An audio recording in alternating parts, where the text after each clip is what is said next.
Assalamualaikum and hi to my students. This video lecture is about another types of relation which is symmetric and anti-symmetric. Both of these relations are different in nature. They are not the same. Although the name anti-symmetric, it is not an opposite or antonym for symmetric and vice versa. As a reminder, if the relation is symmetric, it does not necessarily mean it is not anti-symmetric. When vice versa, if the relation is not symmetric, it might not necessarily that R must be anti-symmetric. Those two are not, again, are not the opposites.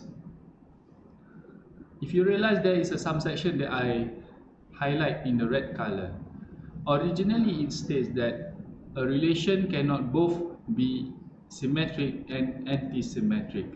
And because of my previous argument just now, there exists some cases where it can be both symmetric and also anti-symmetric. Although the case is minimal, it's still there. So it's nullify the fact that I put before. So as a challenge, try to find a relation which is both symmetric and anti-symmetric. Or it can be your assignment question. Yes. Alright, we proceed. Let's focus on the symmetric first.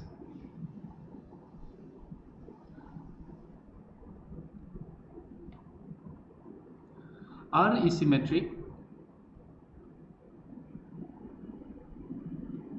if BA is in R for AB which exists in R. Symmetric is quite easy. You imagine it is like a mirror. If there exists BA, then AB also exists. If AB exists, then also there exists BA. So let's look at the example directly first. As usual, we start with R1. I leave the definition at the top. And we focus on the R1. Again, R1 we already write it a couple of times. So let me spend some time to rewrite it again. 1 1 2 1 2 2 3 1 3 2.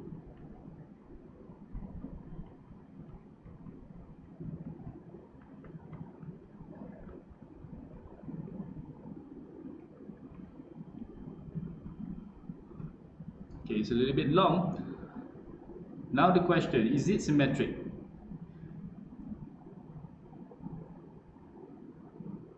Is R1 symmetric? Why? Let's digest this one by one. 1 1. When you try to mirror it, it will be 1 1. Therefore, the mirror of 1 1 is 1 1. Right now, it is still symmetric. How about 2 1? Is it symmetric for this case? It is symmetric if there exists 1 2. However, for this case, for 2 1 here, it exists. But when I try to find 1 2, it does not exist.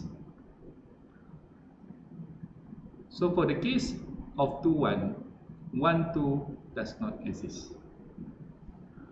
One counterexample alone is enough to show the fact that R1 is not symmetric.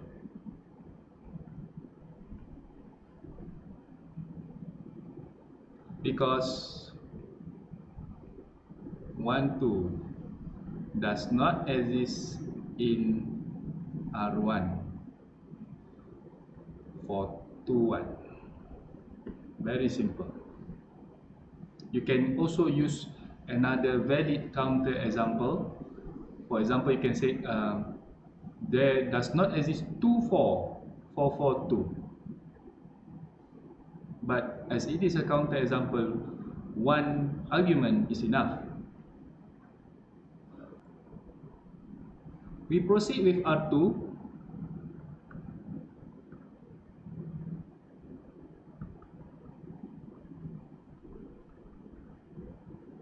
Where you should have 1, 2, 1. You read it on your own. 1, 4.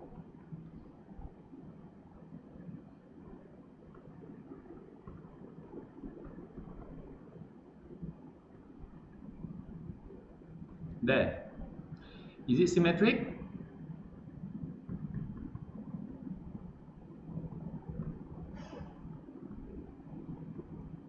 Try to find the mirror right now.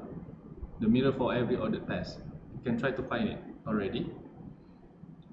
And based on the first ordered pairs, we already see that R2 is not symmetric.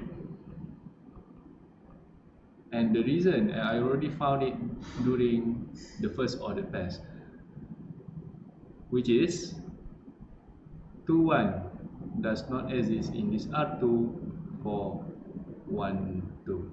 There. Symmetric is easy, but not as easy as reflexive. We do one more example.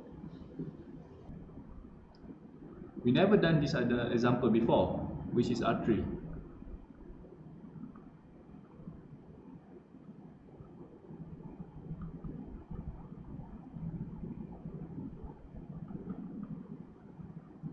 Okay. A, you have 1, 2, 3, 4. So how many ordered pairs which satisfy A equals to B? So you should have 1, 1, 2, 2, 3, 3, and also 4, 4, 4. Right now, is it symmetric again?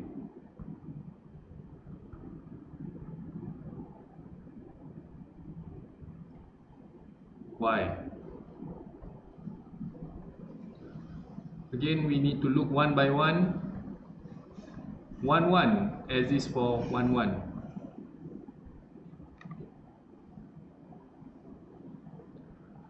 I'll try to write it properly this time.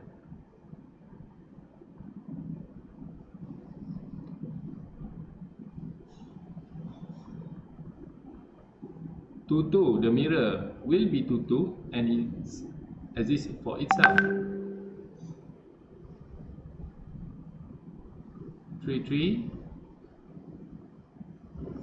the mirror is itself again, and also 4, 4.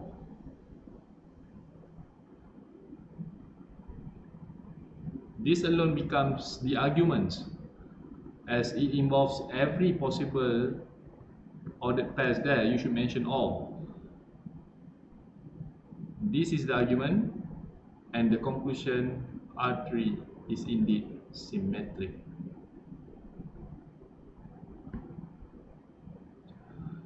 That's all for the example of symmetric, and let me try to proceed with the next types of relation, which is anti-symmetric.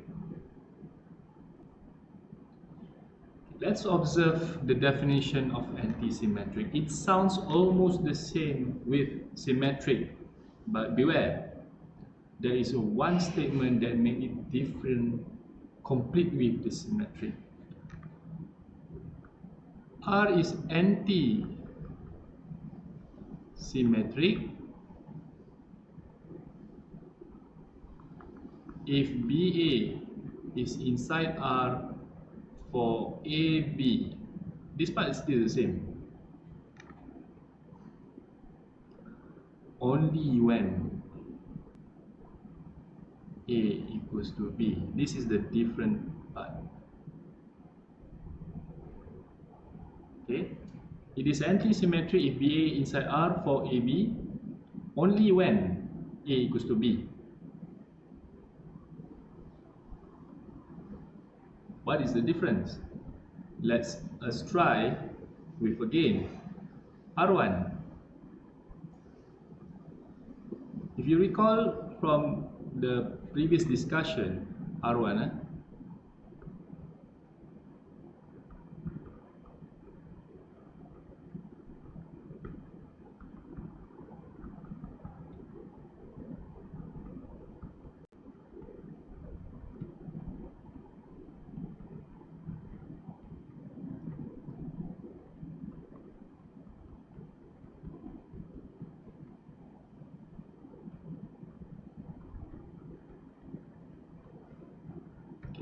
from our previous discussion during the symmetric part, we confirmed that R1 is not symmetric because the argument it states that 1, 2 does not exist for 2, 1. Okay, but that is the different question. That is for the symmetric. Let's focus. When we ask about anti-symmetric, it should be we refer to the definition of anti-symmetric.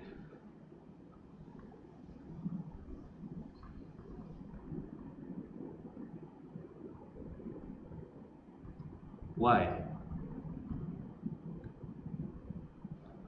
The definition,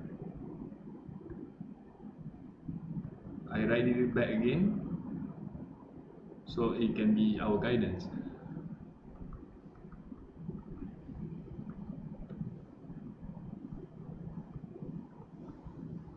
Okay, the key part, the crucial part is only when A equals to B. Then we can only focus for the case, is it symmetric under the cause of A equals to B? This is what I meant.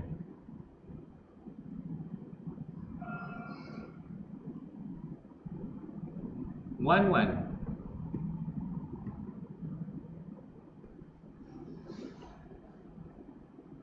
Okay, the symmetric for 1 is indeed 1 itself. 1 is in R for 1. And of course 1 equals to 1. You see how I reflect back with the definition. The answer becomes much more elegant and easier to understand. Then we proceed with 2, 1. Do we need to check 2, 1 at this point? Because 2 is not equal to 1. It is not necessary for us to check the mirror for 2, 1. I repeat, because 2 is not equals to 1, you don't need to check the existence for its mirror, which is 1, 2. So you don't need to check. But you may proceed with the other. So you don't need to check because it's not equal. 2 is there.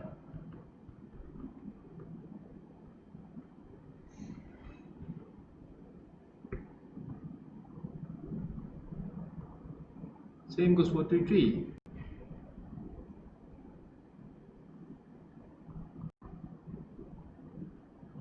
4 also.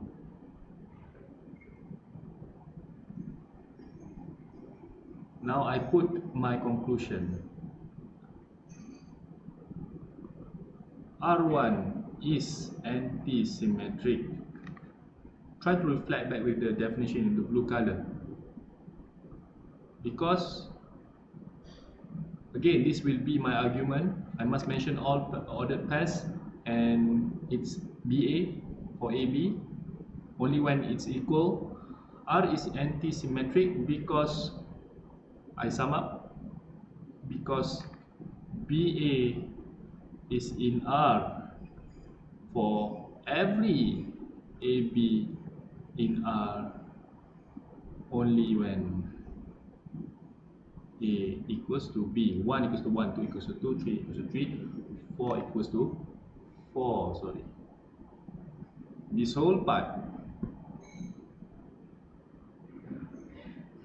should be your answer. You cannot get the full mark if you just write back the definition For example, if you don't write this part,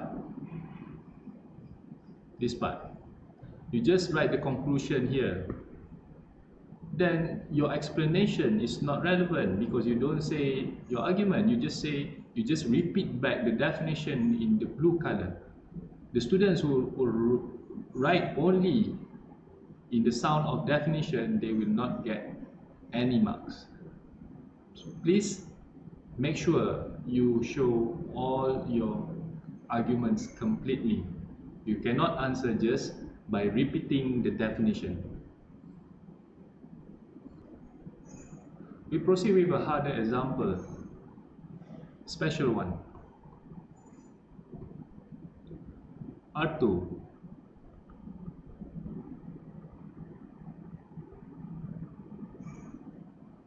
A less than B. But the answer will be 1, 2, 1, 3, 1, 4.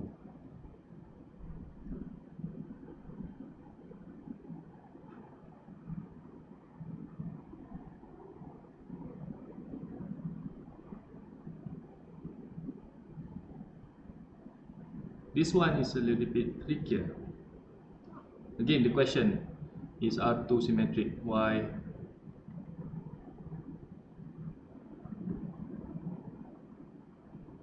Anti.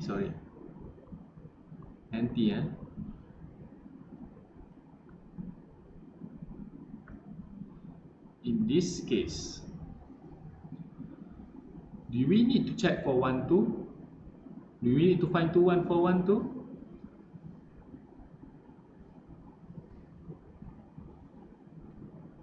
Actually, you don't, because 1, 2, the mirror is 2, 1, but 2 is not equal to 1. So actually, it's not necessary to check for 2, 1. And as we go on, 1, 3, 3, 1 is not there, you don't need to check. Same goes for all of this. The justification for this case, your argument might be much more complex. Later, in another special video, where I want to add this video as a supplement for logic and also proving, there is no condition that is being met to show that the conclusion is true. It is related with this conditional proposition later. Miss Anis will do this video, but I will add up the supplementary because I suppose that the next video later will give you more understanding regarding this argument. Implication, conditional. If P does not met, then you cannot say Q is false. Thus, you must assume that Q is true. In this case, the condition B, A does not exist for A, B only when A equals to B is not being met. Therefore, for this case,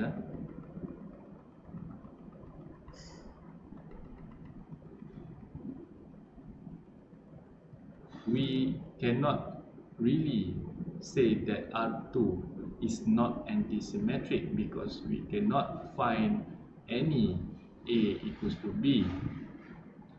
There does not exist A equals to B in R2. After some discussion, because this is not the first time we get this question from the students, me and my previous colleague, Dr. Muhammad Sham, if the condition is not met, we still need to answer R2 is anti-symmetric.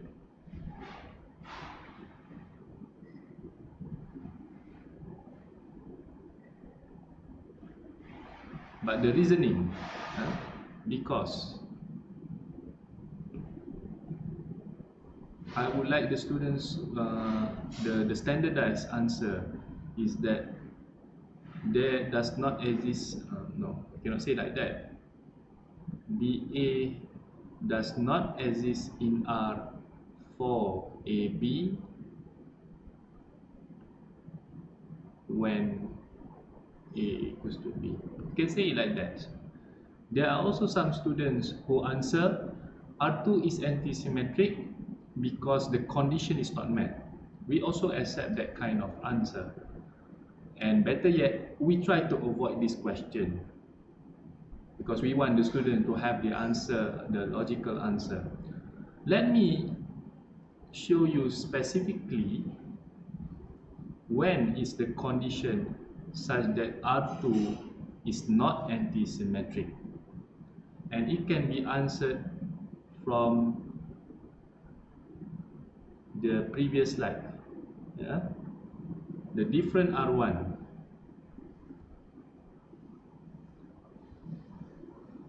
This question.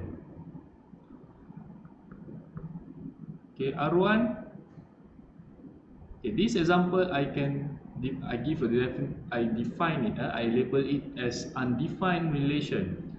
It just directly tells you the ordered pairs.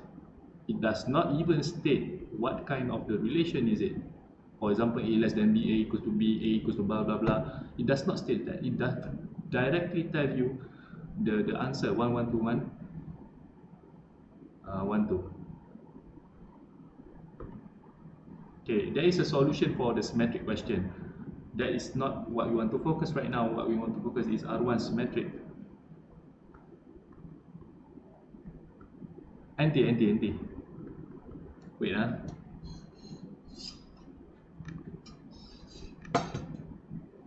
Okay, anti-symmetric. For this case, we might have a solution here. 1 1 exists. Wait, 1 1 exists in R1 or 1 1, where 1 equals to 1. We have the second pair. 2 1 is in R1. Sorry, I do it in order. 1 2 is actually in R1 for 2 1, but the difference this time is that 2 is not equal to 1. For this particular example, we managed to find the BA for AB. Then we can check that B is not equal to A. For this particular example, R1 is not anti-symmetric. And this become your counter example. This sentence, this whole part of the statement. R1 is not anti-symmetric because 1 2 exists in R1 for 2 1, but 2 is not equal to 1. You don't need to write in the general statement anyway. In order for it to be symmetric, A must be equals to B for the existence of BA for AB. But in this particular example, A is not equal to B for the case of the existence for BA for AB. This one is not anti-symmetric. This is very clear case. Let's finish this anti-symmetric question with we never do R8 yet. R8 AB from chapter 1, A divides B. When you list down all the ordered pairs, 1 1 is there, 2 is a factor of 2, and don't forget you have one more. Oh yeah, you have more.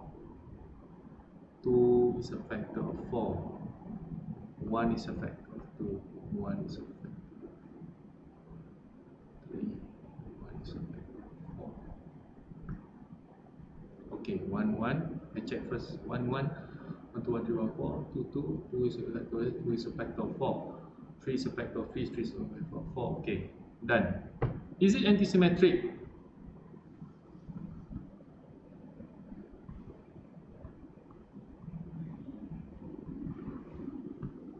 In this case, yes, R8 is anti-symmetric 8 because BA exists only for AB when the case of A equals to B. The argument here 1 1 1 1 is in R8 for 1 1.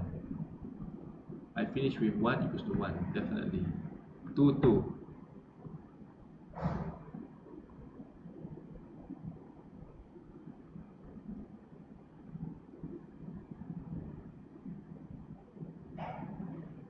3 3.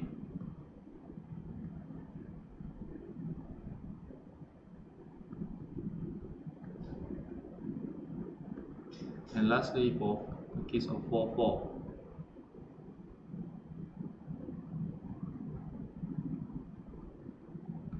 Do we need to check again for 2 4?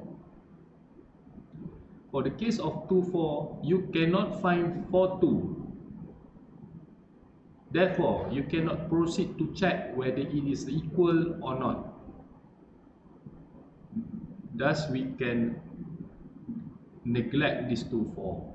Same goes for 1 2. 2 1 does not exist in this particular R8 for 1 2. Therefore, you cannot check whether it is equal or not. If it is equal, then it is anti-symmetric. If it is not equal, then it is not anti-symmetric. For this case of R8, it's sufficient for you just to check for the case of BA, which exists for AB only when A equals to B. In this case, only this argument is needed to state that R8 is actually anti-symmetric. Suppose you don't understand this type of relation, because anti-symmetric is the hardest for my students to understand. That's why I combine it. That's why this video is a little bit long. But again, if you don't understand, you can ask me during the online face-to-face lecture. Not face-to-face, online Google Meet lecture. And also for the students from Miss Anis, you can also ask Miss Anis, or you also can ask me anytime at appropriate platform. That concludes the video lecture for symmetric and also anti-symmetric. See you for the last video, which is transitive.